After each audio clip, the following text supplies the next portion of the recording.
Dans le pays sarthois, à une quarantaine de minutes de voiture au sud du Mans, se trouve une forêt. Elle trône fièrement au milieu des paysages campagnards.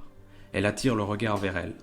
La masse impressionnante du massif, les hauts et majestueux chênes qui se dressent fièrement sur les collines au-dessus des villages, semblent défier les hommes. Le promeneur n'aura de cesse de s'émerveiller face à telle splendeur, chef-d'œuvre de la nature et des hommes. Pas un n'aurait l'audace de négliger des arbres tricentenaires. Au détour d'un chemin creux, auprès d'une source mystérieuse, dont peu ont eu vent, au tréfonds des bois, nous vous attendons. C'est une invitation au voyage que nous vous proposons à présent, une invitation à plonger au cœur d'une nature sensible et fragile, une aventure dans l'une des plus belles forêts de France, la forêt de Bercé.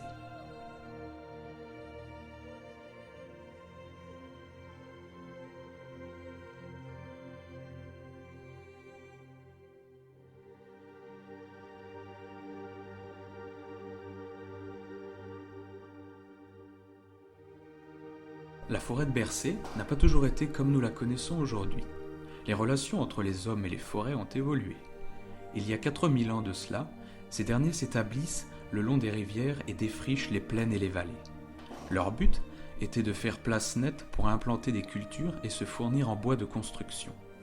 Cette conquête de l'homme sur la forêt s'arrête pourtant sur les hauteurs de plateaux où les terres moins fertiles ne les intéressent pas. La forêt a cependant subi à certains endroits des défrichements, puisque l'on remarque de nombreuses mares forestières anciennes servant à irriguer les cultures.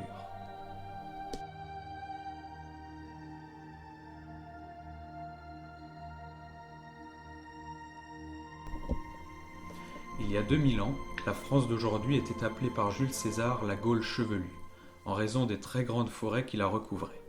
La forêt de Bercé était à cette époque une grande forêt.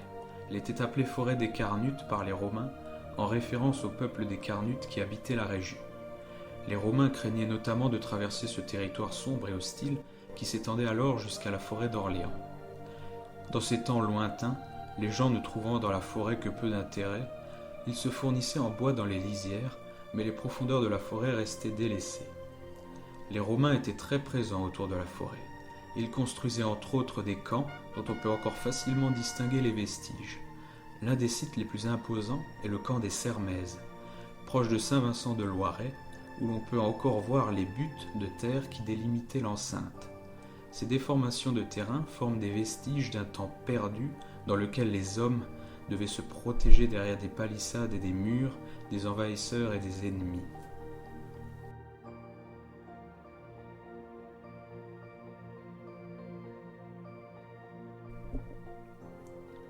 D'autres vestiges plus anciens encore se trouvent autour de Bercé, sous forme de buttes de terre que l'on appelle tumuli. Ce sont des tombes de personnes importantes, des chefs de tribus pour la plupart du temps. Bien après, au Moyen-Âge, le seigneur d'un bourg donnait aux paysans des terres qu'ils cultivaient ensuite. Ces parcelles primitives étaient délimitées par un réseau de fossés appelés enclos. On peut encore distinguer ces curieux fossés aujourd'hui qui semblent fuir vers l'horizon. Ces enclos servaient aussi bien à parquer le bétail qu'à délimiter les parcelles. Des vestiges de cette époque où la forêt était une terre nourricière, il nous en reste malheureusement plus beaucoup. Pourtant, si l'on prend le temps de s'arrêter et d'observer les morphologies du terrain, l'on peut constater de curieuses formes. Le sol forestier n'est pas plat. Des trous très larges ont été creusés, bien qu'ils ne soient que peu profonds. On s'imagine qu'ils ne datent pas d'hier, à la simple vue de leur état d'érosion. Ces trous sont des carrières d'extraction de minerais de fer, des mines antiques à ciel ouvert. À l'époque des Gaulois, jusqu'au Moyen-Âge, ce minerai était purifié grâce aux fours qui utilisaient le charbon de bois de la forêt. Ces fours produisaient des déchets ferrugineux nommés scories, que l'on retrouve encore régulièrement éparpillés autour d'anciens fours. Ces zones sont des ferrières. À cette époque, la région était puissante grâce à cette richesse qui a pu s'exporter dans tout le royaume. Non loin de là, d'autres curiosités surgissent dans le sous-bois. Des lignes qui s'échappent. Ces sortes de fossés, ce n'est autre que des chemins creux. La légende dit qu'ils se sont creusés par le passage répété des marcheurs qui l'ont emprunté il y a des siècles. La forêt de Bercé au Moyen-Âge, c'est surtout une forêt royale. À cette époque, elle appartient au comte d'Anjou, puis au roi de France, et pour une période aux Anglais. La forêt de Bercé a été à plusieurs reprises la propriété des seigneurs aux alentours, qui logeaient dans les manoirs et logis tels que le lieu dit les Clos. Probablement un ancien manoir local situé à moins de 100 mètres de la forêt. Lorsque Bercé revient au royaume de France, après avoir connu une période anglaise, elle connaît encore des droits d'usage, c'est-à-dire que les gens peuvent payer pour prélever du bois en forêt. Si l'impôt n'est pas payé, ils s'exposent à de lourdes amendes. Au XVIIe siècle, la France est en guerre et Louis XIV, le roi Soleil, donne l'ordre de faire de la forêt de Bercé une forêt destinée à la production de bois de marine, c'est-à-dire d'arbres destinés à la construction de bateaux de guerre. Le roi veut une marine puissante. Les bois de Bercé ne seront finalement que très peu utilisés pour construire ces précieux navires. En effet, les arbres ayant poussé en plus de 200 ans, lorsque les arbres furent prêts, le temps des navires en bois était déjà révolu. En 1723, la forêt royale de Bercé s'agrandit de 1200 hectares. C'est un peu moins que la moitié de la surface de la ville d'Écommois. Ainsi, les landes de Gramont, au nord et la partie sud-est, est rattachée sous décret du roi.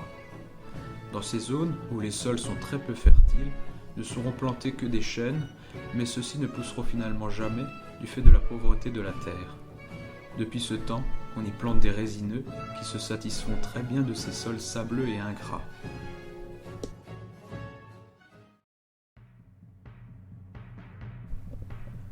À cette époque, la forêt fait peur. On ne la fréquente qu'en veillant à rester proche de la lisière.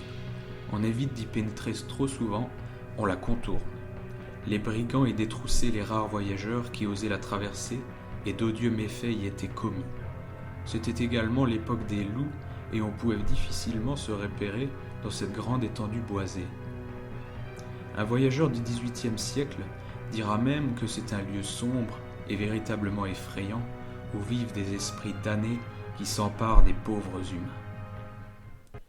En 1783, on ordonne la construction de routes forestières, dont le tracé est dessiné en ligne droite, convergeant de multiples carrefours en étoiles appelées ronds. Chaque rond a son propre nom.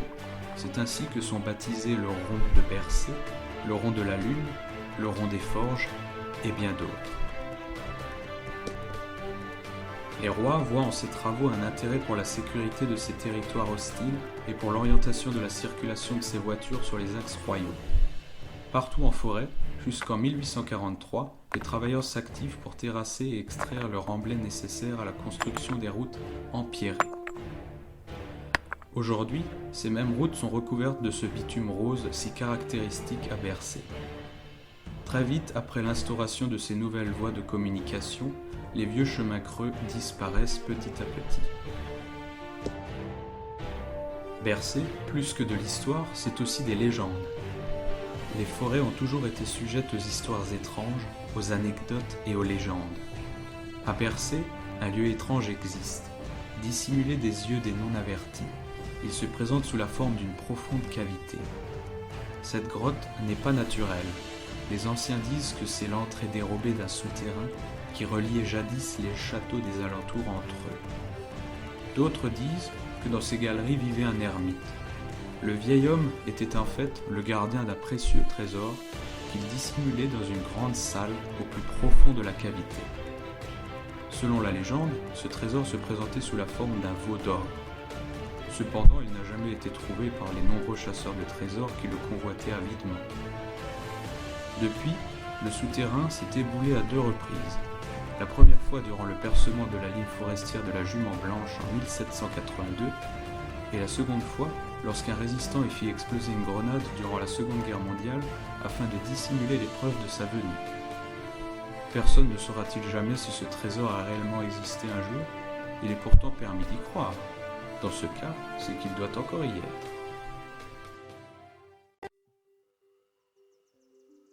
La forêt a aussi et surtout un but de production, et ce depuis tout temps. À l'époque de Colbert, sous Louis XIV, les arbres étaient utilisés pour le bois de marine. Le tronc de ces arbres servait à construire des navires de guerre. La production de ces bois de marine était confiée aux maîtrises des eaux et forêts, les forestiers de l'ancien temps. Aujourd'hui, les forêts publiques comme Bercé sont gérées par l'Office national des forêts. La forêt de Bercé est une référence dans le monde entier pour la qualité de ses chênes. Aujourd'hui, ils sont principalement utilisés pour la fabrication de tonneaux qui serviront à faire vieillir le vin. Un certain nombre de chênes particulièrement beaux ont même été baptisés, tout comme le plus célèbre d'entre eux, le chêne Bop, d'une hauteur de 47 mètres et avec une rectitude et une hauteur sous branche impressionnantes. D'autres chênes, tout aussi remarquables, sont identifiés comme le chêne Rouleau, le chêne Muriel ou encore le chêne Sermaize. Plus récemment, on a identifié des chênes atteignant même la hauteur folle de 50 mètres, au niveau de l'Hermitière. Cependant, la particularité incontournable de Bercé reste inévitablement la célèbre futaie des clos, considérée comme le plus bel ensemble d'arbres d'Europe. Cette parcelle, de moins de 10 hectares, qui fut préservée de la coupe rase réglementaire de 1911, du fait de sa majesté. Elle contient en effet les plus beaux arbres de la forêt qui atteignent désormais l'âge record de 350 ans environ. Les chênes de Bercé poussent extrêmement lentement. Chaque année, les arbres produisent une couche de bois extrêmement fine. Ces accroissements annuels fins sont appelés les cernes. Ce sont ces fameux cernes qui ont fait des bois de Bercé des bois très réputés pour la fabrication de tonneaux. Gérer la forêt, c'est produire du bois tout en veillant à ne pas dégrader l'environnement. Faire pousser les arbres prend du temps, et faire pousser un chêne prend entre 180 et 200 ans à Bercé. Une vie d'homme ne suffit donc pas à les voir grandir jusqu'à maturité. La forêt de Bercé est gérée en futaies régulières. Cela signifie que les arbres ont tous le même âge sur une même surface. Les arbres, quand ils poussent, passent par différentes étapes de vie qui ont un nom précis. Au départ, on parle de semis. Les petites pousses émergent de terre. Ensuite, lorsque les petits chênes dépassent 1 à 2 mètres de hauteur, un tracteur broie les allées pour pouvoir circuler entre les arbres et pour que les forestiers puissent s'occuper facilement de ces derniers. C'est ainsi que la forêt passe successivement par l'étape du gaulis, du perchis, de la jeune futaie et pour finir, de la futaie adulte. Durant les premières années de la vie des arbres, on réalise des éclaircies qui consistent à couper les arbres les moins beaux pour donner plus de lumière et de place aux arbres les plus droits. À Bercé, la forêt est renouvelée naturellement, ce qui veut dire que les anciens arbres produisent des graines qui, une fois tombées au sol, produiront les générations d'arbres suivantes. Quand les arbres ont atteint 180 ans, ils ne grossissent plus beaucoup et commencent à perdre de leur éclat. C'est aussi à ce moment qu'ils détiennent le plus de valeur. Les forestiers font donc le choix de récolter certains arbres afin d'en vendre le précieux bois. Le peuplement forestier subira des coupes au moins 3 fois durant sa vie. Ainsi, environ un tiers des arbres seront récoltés à chaque passage. Cette méthode donne le temps au développement des petits arbres sur les grands chênes.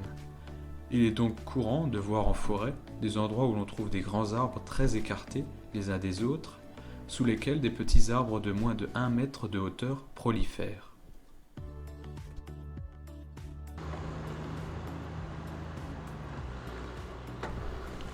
Les coupes d'arbres sont réalisées par des bûcherons, puis les troncs d'arbres coupés sont déplacés par d'imposantes machines équipées de pinces appelées les débusqueurs. Le promeneur attentif, en forêt, aura sans doute remarqué que certains arbres sont affublés de marques colorées sur le tronc. En réalité, ce sont des peintures appliquées par les forestiers eux-mêmes afin de différencier les arbres. Un cercle tracé autour du tronc signifie que l'arbre est de belle facture et qu'il est choisi pour pousser le plus longtemps possible. En revanche, un trait oblique indique que l'arbre devra être abattu durant la prochaine éclaircie. La forêt de Bercé, c'est aussi un refuge pour une grande diversité d'animaux. En effet, les hommes veulent préserver la nature et les petites bêtes, comme les grandes, qui habitent dans les sous-bois, et qui sont pour certaines protégées. Les forestiers se doivent également d'être les défenseurs de la faune. La faune, c'est toutes les espèces animales que l'on retrouve en forêt et qui sont nécessaires à sa survie. Les animaux sauvages, qu'ils soient de grands mammifères comme le cerf, ou bien de tout petits insectes comme les coléoptères, forment des rouages de la mécanique forestière. Si l'on enlève le moindre petit animal, la forêt ne fonctionne plus comme avant. Tous sont importants et jouent un rôle bien précis. Depuis l'Antiquité, l'homme ne se prive pas d'exterminer les loups et les ours, qui terrorisaient les hommes. Toutefois, ces grands prédateurs étaient indispensables en forêt. C'étaient eux les chasseurs à cette époque. Grâce à leur grand appétit, les mammifères ne pullulaient pas et leur nombre ne posait pas de soucis à la forêt. Depuis la disparition totale de ces animaux au XIXe siècle, l'homme est obligé de jouer aux prédateurs. Ainsi, chaque année, on ordonne la chasse aux cerfs, aux biches, aux chevreuils et aux sangliers pour que leur nombre reste stable. Si le nombre d'animaux sauvages augmente de trop, la forêt se trouve en danger. En effet, le gibier trouve sa nourriture tant bien dans les herbes et fougères que dans l'écorce des arbres et leurs jeunes branches. Si les animaux se mettent à manger les petits semis de chêne, et ce de plus en plus fréquemment, la survie des arbres est remise en cause. La chasse, c'est finalement plus que de chercher de quoi manger, c'est protéger la forêt. En forêt, les traces des animaux sont visibles à qui sait prêter attention. L'observateur averti pourra discerner dans les endroits où les arbres ont une taille inférieure à 1 mètre, certaines tiges coupées nettes ou arrachées. C'est là l'œuvre du chevreuil ou du cerf. Certains arbres sont consommés jusqu'à former des sortes de buissons, de véritables arbres bonsaï japonais. En hiver, à Bercé, tous les mardis et jeudis, se déroule la chasse à tir. Le samedi, c'est la chasse à courre qui prend le relais.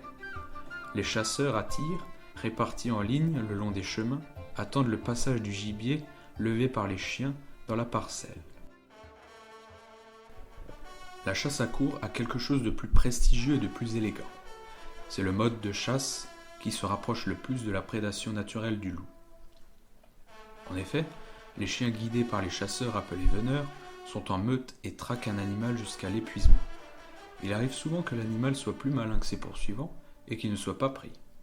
Le roi de la forêt est très peu visible, mais bien présent à Bercé.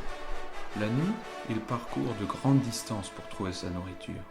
Il pourra donc être observé le plus facilement le soir sortant des forêts vers les campagnes solitaires. Durant l'automne, on peut entendre son cri retentissant et si particulier. Le brame du cerf est en effet une façon de communiquer avec la nature et un moyen de s'en rapprocher de manière intime. Le chevreuil est lui aussi un animal discret qui vit en groupe. Cet animal craintif est plus petit que les cervidés, mais n'est pas moins aussi beau. Bercé, c'est donc plus qu'une forêt. C'est un lieu vivant, sensible et fragile, que les hommes se doivent de respecter et de protéger. La forêt offre aujourd'hui comme hier de quoi ravir petits et grands lors d'une promenade en famille ou bien seul. Et n'oubliez pas ceci surtout, lorsque vous aurez l'occasion de sortir en forêt, pensez à lever la tête vers le ciel. Si des synonymes de grand et de beau vous viennent à l'esprit, les arbres ne seront sans doute pas surpris.